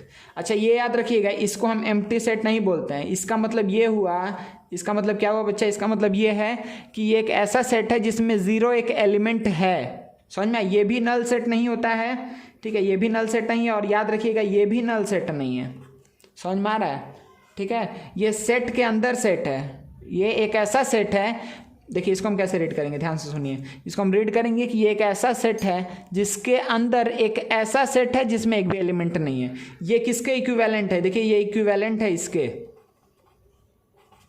इसी चीज को आप ये लिख सकते हैं, ये और ये एक ही चीज को रिप्रेजेंट कर रहा है, एक ऐसा सेट जिसके अंदर सेट है और उस सेट में कोई भी एलिमेंट नहीं है। तो ये दोनों नल सेट को रिप्रेजेंट नहीं करता, याद रखिएगा। अलग से फाइल लिखेंगे तो नल सेट है, और अलग से ब्रैकेट के अंदर कुछ नहीं रखेंगे तो नल सेट है। समझ में आ गया ना, कोई दिक्कत नहीं एम्प्टी सेट को लेकर के, ठीक है। तो हम लोग फिर आगे बढ़ सकते हैं। अच्छा अब इसके बाद से देखिए बच्चा यूनिवर्सल सेट। तो देखिए यूनिवर्सल सेट क्या है, तो यूनिवर्सल सेट का डेफिनेशन क्या होगा, simply a set that contains all the elements under consideration in a given problem. मतलब कोई भी अगर हम एक प्रॉब्लम से डील कर रहे हैं, उसमें सपोज करिए A B C D 4 set है उस प्रॉब्लम के अंदर, तो यूनिवर्सल सेट हम किसको बोलेंगे, एक ऐसा सेट जिसमें A B C D चारों का ही एलिमेंट हो। जैसे सपोज करिए हम यहाँ पे एग्जाम्पल देते हैं, बहुत अच्छे समझ में आ जाएगा आपको, एक मिनट। हाँ देखिए बच्चा, अगर सपोज करिए कि अगर हम बोले A = 1 2 3 4, B = 2 4 6 8, ठीक है, C = 3 6 9, ठीक है। तो देखिए अगर ये 3 सेट है तो इसका यूनिवर्सल सेट क्या होगा, इसका यूनिवर्सल सेट बच्चा हम लिख सकते हैं, इसका यूनिवर्सल सेट क्या होगा, सिंपली 1 2 3 4 ये क्या लिखा है 2 3, ये 6 8 2 6 6 8 थोड़ी होगा यहाँ पे, एक सेकेंड, यहाँ पे 4 होगा, ठीक है 4 लिख लीजिए, हम एक एग्जाम्पल खुद से ही बना रहे हैं इसीलिए, ठीक है। तो 1 2 3 4, अच्छा 5 कहीं है क्या, नहीं है, 6 है, हाँ है, 7 7 7 भी नहीं है, 8 है, 9 है। तो देखिए क्या हम बोल सकते हैं कि ये यूनिवर्सल सेट है, क्या ये यूनिवर्सल सेट हम इसको बोल सकते हैं, हाँ बोल सकते हैं, क्यों, क्योंकि देखिए ए का सारा एलिमेंट है 1 2 3 4, हाँ 1 2 3 4 है, क्या बी का सारा एलिमेंट है 2 4 6 8, हाँ 2 4 6 8 है यहाँ पर, क्या सी का सारा एलिमेंट है 3 6 9, तो हाँ 3 6 9, हाँ सी का भी सारा एलिमेंट है। तो U एक ऐसा सेट है जो A का भी सारा एलिमेंट कंटेन करता है, B का भी सारा एलिमेंट कंटेन करता है, C का भी सारा एलिमेंट कंटेन करता है, ठीक है। तो यही बात डेफिनेशन हम क्या बोले, set that contains all the elements under consideration in a given problem. जितना भी एक प्रॉब्लम में जितना भी एलिमेंट्स है कंसिडरेशन में, जैसे 1 2 3 4 2 4 6 8 3 6 9, ये सारा एलिमेंट्स को कंटेन करने वाला एक ऐसा सेट, उसी को हम क्या बोलते हैं, यूनिवर्सल सेट। सही है, कोई भी दिक्कत नहीं है। यूनिवर्सल सेट को जनरली हम लोग किससे रिप्रेजेंट करेंगे बच्चा, यू से, या फिर एक सिंबल है, बहुत टेढ़ा सा सिंबल है, इसको ऐसे करके ऐसे करते हैं, ठीक है ना, ठीक है, ये क्या हो गया, यूनिवर्सल सेट। तो देखिए जैसे कि यूनिवर्सल सेट अगर हमको, अगर मान लीजिए बोलें, देखिए अगर हम यहाँ पे बोल रहे हैं कि एक सेट है, ठीक है, दूसरे पेन से लिखते हैं, अगर सपोज करिए ए एक सेट है, ठीक है, जिसमें क्या है, नंबर्स डिविजिबल बाय 4, फिर बी एक सेट है जिसमें क्या है, नंबर्स डिविजिबल बाय 6, सी एक सेट है, नंबर्स डिविजिबल बाय 8। सही है, तो क्या इस तीनों के बदले, इस तीनों का यूनिवर्सल सेट हम क्या लिख सकते हैं, इस तीनों के बदले हम यूनिवर्सल सेट नहीं लिख सकते हैं कि यूनिवर्सल सेट क्या होगा, नंबर्स डिविजिबल बाय 2। कोई दिक्कत है क्या, जो वो सारा नंबर जो 2 से डिविजिबल अगर हम ये लिख दिए तो क्या ये इसका यूनिवर्सल सेट हो जाएगा, क्योंकि देखिए 4 से जितना भी नंबर डिविजिबल है, 4 8 16 32 68 कुछ भी आप लिखते जा रहे हैं आगे, ठीक है ना, तो क्या उसमें जो नंबर्स आ रहा है वो सारा नंबर 2 से भी डिविजिबल होगा, हाँ होगा, जरूर होगा। जो 6 से डिविजिबल है क्या वो 2 से डिविजिबल होगा, हाँ सारा का सारा नंबर जो 6 से डिविजिबल है वो 2 से डिविजिबल होगा, सारा का सारा नंबर जो 8 से डिविजिबल है वो 2 से डिविजिबल होगा। तो सिंपली इस तीनों का यूनिवर्सल सेट हम सिंपली क्या लिख सकते हैं कि नंबर्स डिविजिबल बाई 2, तो ये क्या हो जाएगा, universal set of this 3 sets. कोई दिक्कत नहीं है, तो यूनिवर्सल सेट भी मेरे ख्याल से आपको समझ में आ गया। चलिए आगे बढ़ते हैं। तो देखिए बच्चा नेक्स्ट क्या है, cardinal number of a set. Cardinal number मतलब क्या होता है, simply a number of distinct element in a finite set, ठीक है, किसी भी फाइनाइट सेट में, ठीक है, फाइनाइट क्यों बोल रहे हैं, क्योंकि कार्डिनल नंबर क्या बता रहा है कि एक सेट में कितना नंबर्स है, तो इनफाइनाइट हम नहीं लिख सकते हैं, ठीक है, वहाँ पे आंसर इनफाइनाइट नहीं होगा, ठीक है। तो देखिए हम बता रहे हैं उस चीज़ को, आगे हम क्या बोले, a number of distinct elements in a finite set is called it's cardinal number. जैसे हम लिख दिए कि a इक्वल्स टू 2 4 6 8 10, तो आपको क्या दिख रहा है, कितना एलिमेंट है, 1 2 3 4 5, तो आप क्या बोलेंगे कि n ऑफ a, इसी तरीके से लिखते हैं cardinal number of a set. तो number of elements in set a आप क्या लिखेंगे, 5।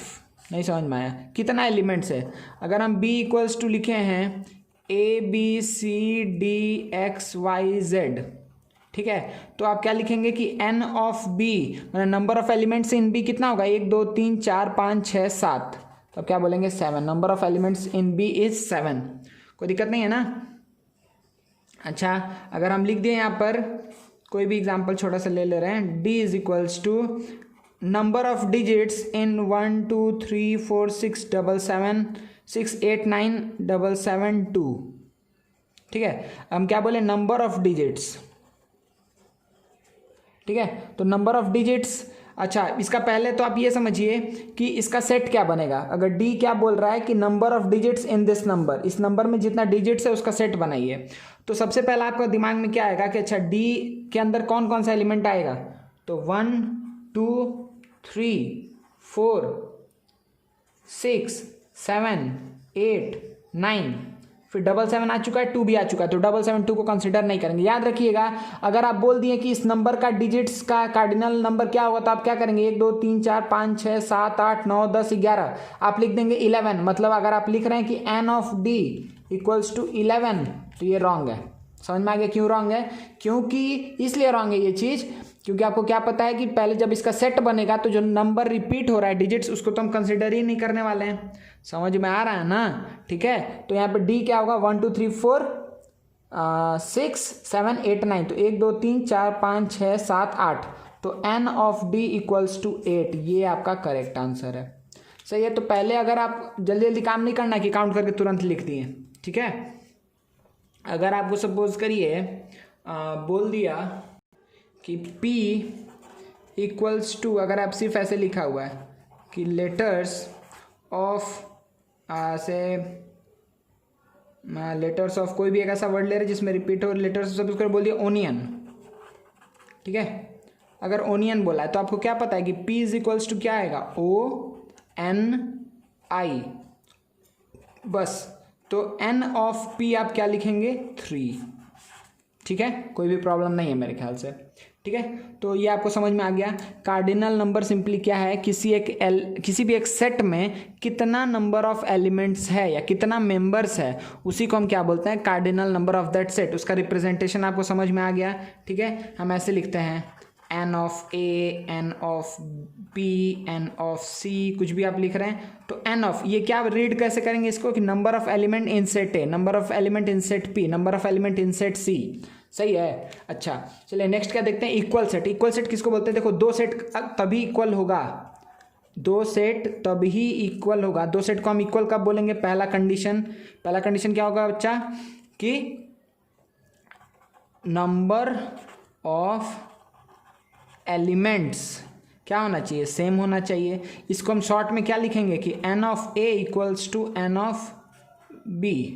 अच्छा ऐसे लिख दे रहे हैं। ठीक है, n of a is equals to n of b, ये पहला। और दूसरा क्या बोल रहे हैं यहाँ पे, दूसरा बात हम क्या बोलेंगे बच्चा, इक्वल हम तभी बोलेंगे जब हम क्या बोल सकते हैं कि एलिमेंट्स भी सेम हो। इसका मतलब क्या हुआ, नंबर ऑफ एलिमेंट भी सेम होना चाहिए और एलिमेंट्स भी सेम होना चाहिए। ठीक है, मतलब कि सेम एलिमेंट मतलब क्या हुआ, जल्दी से एक छोटा सा एग्जांपल देख लेते हैं। जैसे सपोज करिए कि हम बोल दिए a is equals to a p q m। अगर हम बोल दिए b is equals to p m q a, ठीक है, p m q a, तो क्या आप बोल सकते हैं कि a is equals to b? क्या आप ये बात बोल सकते हैं? तो पहले आप क्या चेक करेंगे कि क्या नंबर ऑफ एलिमेंट दोनों में सेम है, 1 2 3 4, 1 2 3 4, हाँ नंबर ऑफ एलिमेंट तो सेम है। क्या एलिमेंट्स भी सेम है, क्या a यहाँ पर है, तो आप देखें कि हाँ a है, p है क्या, हाँ p भी है, q है क्या, हाँ q भी है, m है क्या, हाँ m भी है। तो आप क्या बोलेंगे कि yes a equals to b। समझ में आ रहा है? ठीक है, तो दोनों चीज़ सेटिस्फाई होनी चाहिए, नंबर ऑफ एलिमेंट भी सेम और एलिमेंट्स भी सेम। सही है, कोई दिक्कत नहीं है। अच्छा इसी तरीके से देखिए, इक्विवेलेंट सेट हम किसको बोलते हैं बच्चा, इक्विवेलेंट सेट हम किसको बोलते हैं। अच्छा देखिए, अगर आपको ऐसे मत बोल दीजिएगा इक्वल, देखिए इक्विवेलेंट बता दे रहे हैं तब हम आपको बताते हैं। इक्विवेलेंट सेट में क्या होना चाहिए, सिर्फ एक कंडीशन सेटिस्फाई करना चाहिए। A finite set are called equivalent set if they have same number of elements. तो इसमें एक ही कंडीशन सेटिस्फाई करना चाहिए, वो क्या है, नंबर ऑफ एलिमेंट सेम होना चाहिए। ठीक है ना, तो जैसे सपोज करिए कि हम बोले a equals to 1 2 5, b is equals to 2 5 6, तो हम क्या बोल सकते हैं कि क्या a इक्विवेलेंट। अच्छा इक्विवेलेंट का पहले सिंबल हम आपको बता दें बच्चा कि दो अगर इक्विवेलेंट लिखना है तो हम इसको ऐसे लिखते हैं कि a is equivalent to b। ठीक है, तो हम इसको ऐसे लिखेंगे। अच्छा दो इक्वल टू दे दिया ना, तो a इक्विवेलेंट टू b, क्या हम लिख सकते हैं कि a इक्विवेलेंट टू b? हाँ लिख सकते हैं। क्यों लिख सकते हैं बताइए जल्दी से? इसलिए लिख सकते हैं क्योंकि नंबर ऑफ एलिमेंट दोनों में सेम है, 1 2 3 1 2 3। ठीक है ना, अगर नंबर ऑफ एलिमेंट सेम हुआ तो आप क्या बोलेंगे कि इक्विवेलेंट है। फिर से एक बार हम जल्दी से आपको समराइज कर दे रहे हैं कि कार्डिनल नंबर ऑफ सेट क्या हुआ, कि किसी भी सेट में कितना नंबर ऑफ एलिमेंट्स है या कितना मेंबर्स है वही क्या होता है कार्डिनलिटी ऑफ दैट सेट। ठीक है, कार्डिनल नंबर क्या बताता है सिंपली कि उस सेट में कितना एलिमेंट्स है। इसमें हम आपको एक बात ध्यान देने बोले कि अगर आपको ऐसे वर्ड ऐसे दे देगा तो आप डायरेक्टली काउंट नहीं कर लीजिएगा, उसका पहले सेट बनाइएगा। उस सेट में जो क्या ध्यान रखना है, ऑर्डर वाला बात तो इसमें नहीं आएगा, लेकिन एलिमेंट्स रिपीट नहीं करना चाहिए, ये बात को आपको ध्यान रखना है। तो आप ये बात को ध्यान रखते हुए एक आप सेट बना लिए, उस सेट में आप क्या करेंगे काउंट करेंगे कि कितना डिस्टिंक्ट एलिमेंट्स है, वही क्या हो जाएगा उसका कार्डिनल नंबर। इक्वल सेट कब होगा, दो कंडीशन, पहला कि उसका कार्डिनलिटी भी सेम होना चाहिए, मतलब कार्डिनल नंबर सेम होना चाहिए, मतलब सेम नंबर ऑफ एलिमेंट, और दूसरा कंडीशन क्या होना चाहिए कि एलिमेंट भी सेम होना चाहिए। समझ में आ रहा है, एलिमेंट भी सेम होना चाहिए। अगर इसमें ए बी सी है तो उसमें भी ए बी सी होना चाहिए, लेकिन इक्विवेलेंट में ये केस नहीं है। इक्विवेलेंट में क्या सिर्फ एक ही कंडीशन है, वो क्या है कि जो नंबर ऑफ एलिमेंट्स है वो सेम होना चाहिए। अगर नंबर्स जो एलिमेंट्स है अगर वो सेम नहीं भी हुआ तो भी चलेगा। तो इक्वल में ये दोनों कंडीशन सेटिस्फाई करना चाहिए, और इक्विवेलेंट में सिर्फ एक कंडीशन भी, पहला वाला कंडीशन भी सेटिस्फाई करेगा तो चलेगा। समझ में आ रहा ना। इसी तरीके से अगर सपोज करिए बोल दिए कि P इज इक्वल्स टू 1 10 100 और Q इज इक्वल्स टू, बड़ा Q ले लेते हैं, Q इक्वल्स टू हम लिख दिए ABC। देखिए कोई रिलेशन नहीं है, फिर भी हम बोलेंगे कि P is equivalents to Q। ठीक है, P और Q इक्विवेलेंट है। समझ में आ रहा है ना, P और Q इक्विवेलेंट है। तो इक्विवेलेंट सेट कब बोलेंगे, ये आपको समझ में आ गया। Equal set, cardinal number of a set, ये सब चीज़ आपको समझ में आ गई। चलिए नेक्स्ट देखते हैं। अच्छा बच्चा, इसमें जल्दी से एक दो बात हम आपको बस बोल दे रहे हैं, इस बात को ध्यान रखिएगा आप। और उस वो बात क्या क्या है कि पहला बात देखिए कि कार्डिनल नंबर एम्प्टी सेट का क्या होगा, 0। ठीक है, कार्डिनल नंबर एम्प्टी सेट का तो n ऑफ 5 हमेशा क्या होगा, 0। सही है, n ऑफ 5 हमेशा 0। तो कार्डिनल नंबर क्या बताता है कि नंबर ऑफ एलिमेंट कितना है, और एम्प्टी सेट में क्या होता है, नो एलिमेंट। सही है। चलिए दूसरा बात आपको क्या याद रखना है इसमें कि cardinal number of infinite set. ठीक है, कोई भी एक ऐसा सेट है A और A में क्या इनफाइनाइट एलिमेंट्स है। ठीक है, तो कोई भी इनफाइनाइट सेट का ये क्या होता है, नॉट डिफाइंड, ये डिफाइंड नहीं है। समझ में आ रहा है कि cardinal number of an infinite set is not defined. ठीक है, मतलब हम ये नहीं बता सकते ना कि कितना है, हम नहीं लिख सकते हैं कि एग्जैक्ट क्या नंबर है। ठीक है, लेकिन इसमें एग्जैक्ट लिखना पड़ता है। तो इसीलिए जब हम डेफिनेशन बता रहे थे तो उस समय हम वर्ड बोले थे फाइनाइट का।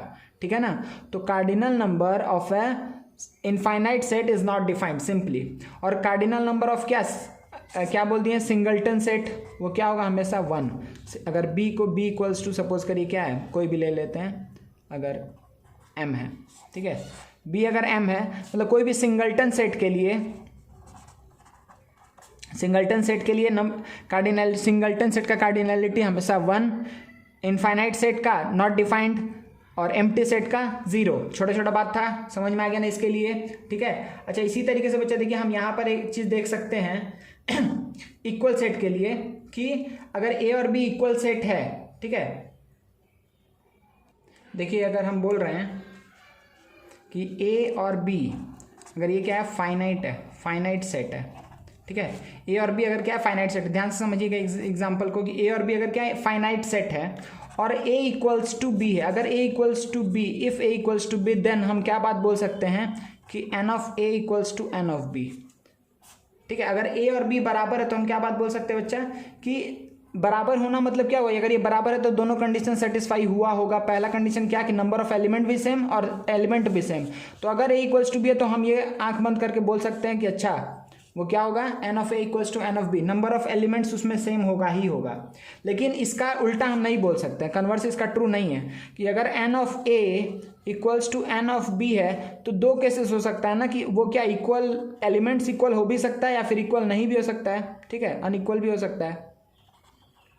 ठीक है, तो उल्टा इसका सही नहीं है। समझ में आ रहा है, हम बात जो बोल रहे हैं उसको समझने की कोशिश करिए कि अगर दो सेट को हम इक्वल बोल रहे हैं तो हम आंख बंद करके बोल सकते हैं कि अगर वो दोनों इक्वल सेट्स हैं तो उसमें जो नंबर ऑफ एलिमेंट्स है वो भी इक्वल ही होगा। ठीक है, लेकिन अगर नंबर ऑफ एलिमेंट्स इक्वल है तो जरूरी तो नहीं है ना कि वो दोनों क्या हो। जैसे कि हम एग्जांपल तो दिए ही थे ऐसा आपको कि 1 2 5 है, 2 5 6 है। तो इसमें देखिए इसका एलिमेंट्स में 2 और 5 तो मिल रहा है, लेकिन देखिए एक जगह एक 1 है एक 6 है, ये नहीं मिल रहा है। तो इसीलिए हम इसको इक्वल नहीं बोल सकते, लेकिन ये इक्विवेलेंट है। यहाँ पे n of A equals to n of B है, लेकिन A इक्वल्स टू B नहीं है। समझ में आ गया ना, ये बात हम आपको बोले थे। ठीक है, फिर से हम एक बार सोचे कि बता दें इस चीज़ को कि समझ में आ जाए अच्छे से। और देखिए थर्ड बात कि मतलब सिंपली कि अगर इक्वल है अगर दो सेट ए और बी अगर इक्वल है तो हम क्या बोल सकते हैं कि ए और बी क्या होगा, इक्विवेलेंट भी होगा।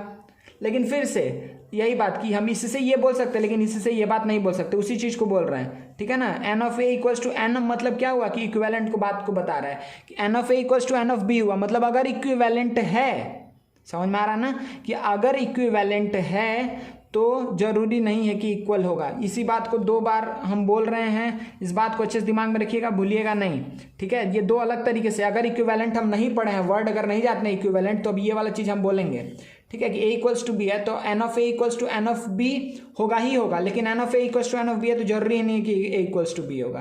लेकिन अगर हम इक्विवेलेंट पढ़ लिए तो हम क्या बात बोलेंगे कि अगर इक्वल है तो इक्विवेलेंट होगा ही होगा, लेकिन अगर इक्विवेलेंट है तो जरूरी नहीं हो कि इक्वल होगा। और एक लास्ट पॉइंट बस बच्चा इस बात को याद रखिएगा कि हम क्या बोल सकते हैं हमेशा कि दो infinite set, two infinite sets are always what, two infinite sets are always equivalent, ठीक है। दो इनफाइनाइट सेट हमेशा क्या होता है, इक्विवेलेंट ही होता है, समझ में आ गया। जैसे कि अगर हम बोले कि सेट ऑफ नेचुरल नंबर्स और सेट ऑफ होल नंबर, क्या आप बोलेंगे इक्विवेलेंट है, आपको तो पता है कि नहीं, उसमें तो जीरो नहीं लेते हैं लेकिन उसमें लेते हैं, लेकिन फिर भी हम क्या बोलेंगे कि N and W are what, are equivalent to each other. समझ में आया कि set of natural number is equivalent to set of whole number. आपको पता है कि इसमें एक अधिक एलिमेंट है फिर भी, समझ में आ रहा है। तो दो infinite, two infinite sets are always equivalent, ये बात आपको याद रखना है, ठीक है ना। चलिए अब हम लोग जल्दी से कुछ और डेफिनेशन देख लेते हैं। देखिए बच्चा नेक्स्ट डेफिनेशन क्या है यहाँ पर कि सबसेट्स, ठीक है, सबसेट्स, ठीक है ना। If A and B are any two sets, अगर ए और बी कोई दो सेट्स है, ठीक है, then A is called subset of B, A को हम बी का सबसेट तभी बोलेंगे if every member of A is also a member of B. अगर ए का सारा मेंबर बी का अगर मेंबर है तो हम क्या बोलेंगे कि A is a subset of B, ठीक है, इसमें कोई भी दिक्कत नहीं है, ठीक है। जैसे देखिए अगर हम आपको एक एग्जांपल अगर हम बताना चाहें, देखिए एग्जांपल से हम क्या बोल सकते हैं कि अगर सपोज करिए, एक सेकेंड, हाँ, कि अगर a इक्वल्स टू क्या है 1 2 3 है और b इक्वल्स टू क्या है 1 2 3 4 5, तो हम क्या बोलेंगे कि a क्या है b का क्या है बच्चा, सबसेट। देखिए यहाँ पर एक बात, ऐसे a is subset of b, या फिर हम इसको ऐसे लिख सकते हैं b, ठीक है। तो ये दो तरीके से हम लिख सकते हैं, ठीक है। देखिए ध्यान से कि हम क्या बोल रहे हैं कि अगर ए का हर एक एलिमेंट, एवरी एलिमेंट, ठीक है, then A is subset of if every, ये बहुत इंपॉर्टेंट है, एवरी, ऐसा नहीं कि 3 कॉमन मिला 4 कॉमन मिला तो भी हम बोल देंगे, समझ में आ रहा है। अगर हर एक एलिमेंट ए का अगर बी में है तो हम क्या बोलते हैं कि A is a subset of B, या फिर बी, या फिर हम इसको ऐसे भी लिख सकते हैं। अभी हम इसका टर्म बताने वाला है, सुपरसेट आगे हम अभी बता रहे हैं, ठीक है, जब तक नहीं बताएं तब तक लिए ऐसे यूज कर रहे हैं, A is a subset of B, इसको हम ऐसे लिखेंगे, ठीक है। अच्छा अब देखो ध्यान से बच्चा यहाँ पर कि every set is a subset of itself. देखिए कुछ कुछ हम बात बोलेंगे, ये आप लोग नोट कर लीजिए, ये बहुत इंपॉर्टेंट है। पहला बात हम क्या बोल रहे हैं कि एवरी सेट इज अ, अच्छा हम लिख ही दे रहे हैं, आप लोग का टाइम बचेगा। देखिए बच्चा हम लिख दिए आपके लिए, देखिए यहाँ पे अच्छे से क्या बोल रहे हैं, every set is a subset of itself. ये बात आप बच्चे समझिए कि हर एक सेट खुद का सबसेट होता ही है। अगर सपोज करिए हम बोल रहे हैं कि a इक्वल्स टू 1 2 3, तो फिर हम क्या बोलेंगे कि a इज इक्वल्स टू 1 2 3, तो क्या हम लिख सकते हैं कि a is a subset of a, a is a subset of a, every set is a subset of itself. तो हम क्या चेक करने जाएंगे, क्या a का सारा एलिमेंट a में है, तो हाँ 1 है क्या, हाँ 2 है क्या, हाँ 3 है क्या, हाँ है। तो आप क्या बोल सकते हैं कि a is a subset of itself, by definition आप ये प्रूफ भी हो गया, ठीक है ना, कि अरे अगर a का सारा एलिमेंट a में है तो हम क्या बोलेंगे कि a is a subset of itself. तो every set is a subset of itself, ये बात याद रखना है। और empty set is a subset of every set, जो खाली सेट होता है, एम्प्टी सेट होता है, वो क्या होता है, सबसेट ऑफ एवरी सेट, हर एक सेट का वो सबसेट होता है, ठीक है ना। कि देखिए अगर हम बोले कि a इज इक्वल्स टू है अगर 1 2, तो हम क्या बोलेंगे कि 5 is a subset of a, phi A का सबसेट है, क्या हम बोल सकते हैं? हाँ हम बोल सकते हैं। क्यों बोल सकते हैं? ठीक है, इसलिए बोल सकते हैं कि कुछ नहीं, फाई मतलब क्या? कुछ नहीं।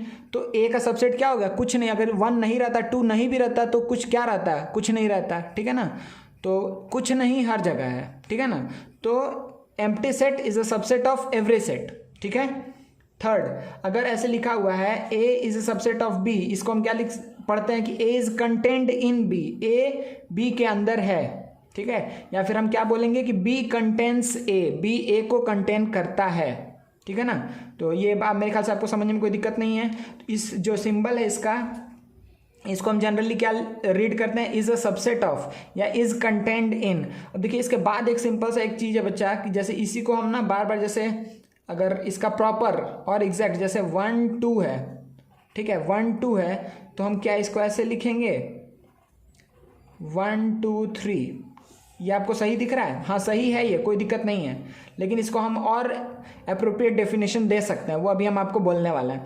देखिए जैसे होता है सबसेट, तो ये जो सबसेट है बच्चा, इसी का एक और टर्म आता है क्या? Proper subset. ठीक है, क्या आता है?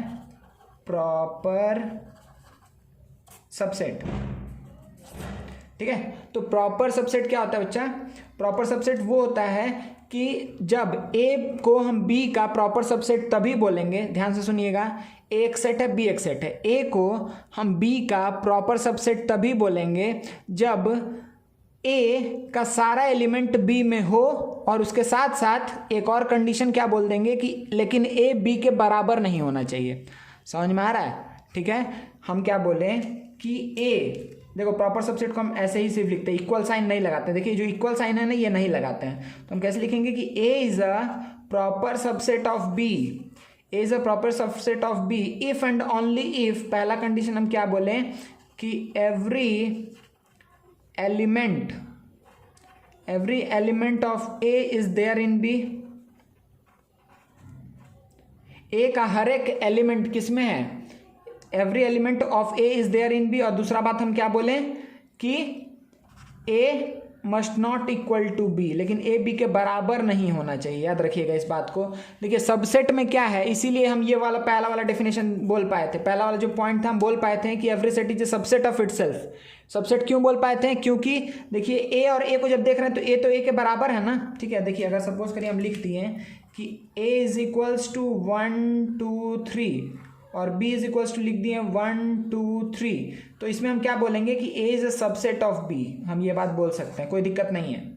लेकिन हम ये बात नहीं बोल सकते हैं, ठीक है, प्रॉपर सबसेट नहीं है। क्यों प्रॉपर सबसेट नहीं है? क्योंकि यहाँ पे कंडीशन क्या है कि a b के बराबर नहीं होना चाहिए।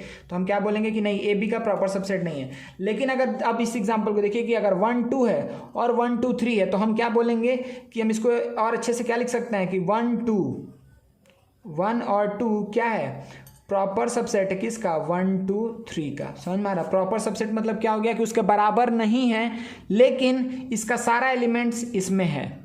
समझ में आ गया ना? सबसेट और प्रॉपर सबसेट क्या, ये दो बात आपको अच्छे से समझ में आया? कोई दिक्कत है इससे? सबसेट और प्रॉपर सबसेट। तो इस वीडियो को बच्चा हम जनरली अब एंड ही करने वाले हैं, तो मेरे ख्याल से आप लोग ये समझ गए हैं। एक टर्म हम जल्दी से बोल दे रहे हैं कि अगर ए बी का सबसेट है तो बी ए का क्या होता है बच्चा? Super set. ठीक है ना, अगर ए बी का सबसेट है तो बी ए का क्या होगा? Super set. मतलब हम बी को क्या बोलेंगे, यहाँ बी क्या है, हम कहाँ लिख दें, यहाँ लिख देते हैं कि B is superset of A. ठीक है, अगर ए बी का सबसेट है तो बी ए का क्या होगा? सुपर सेट होगा। ठीक है, सुपर सेट, ए बी का सबसेट है, बी ए का सुपर सबसेट है। तो अब देखिए ध्यान से, जो पॉइंट बोल रहे अच्छा समझिए। सबसेट हम कब बोलें कि अगर ए का सारा एलिमेंट बी में है, तो हम सिंपली क्या बोल देंगे कि A is a subset of B. अगर ए बी के बराबर है तो भी चलेगा। समझ में आ रहा है? ए का अगर सारा एलिमेंट, अगर ए इक्वल्स टू बी है तो हम क्या बोलेंगे कि A is a subset of B, तो भी हम बोल सकते हैं। लेकिन जब हम टर्म यूज़ कर रहे हैं प्रॉपर सबसेट, तब हम क्या बात नहीं बोल सकते बच्चा कि ए बी के बराबर नहीं होगा। बस समझ में आ रहा है? ए का सारा एलिमेंट बी में होना चाहिए, ये यहाँ पर भी कंडीशन था, ये यहाँ पर भी कंडीशन है। दोनों में सेम कंडीशन क्या है? कॉमन कंडीशन है कि ए का सारा एलिमेंट बी में होना चाहिए। बस इसका एक ही कंडीशन था कि ए का सारा एलिमेंट बी में होना चाहिए, लेकिन इसमें एक कंडीशन और आ गया, ए का सारा एलिमेंट बी में होना तो चाहिए लेकिन ए बी के बराबर नहीं होना चाहिए, तभी हम उसको क्या बोलेंगे, प्रॉपर सबसेट। तो अगर प्रॉपर सबसेट होना है तो इक्वल नहीं हो सकता है। मेरे ख्याल से आप लोग को ये बात अच्छे से समझ में आ गया, ठीक है। तो फॉर द टाइमिंग इसको यहीं तक रखते हैं। आप लोग इस सारा चीज़ को लिख लीजिएगा अच्छे से वीडियो देख करके, ठीक है ना, एक एक पॉइंट जितना बोले सबको लिखिएगा, ठीक है। Thank you.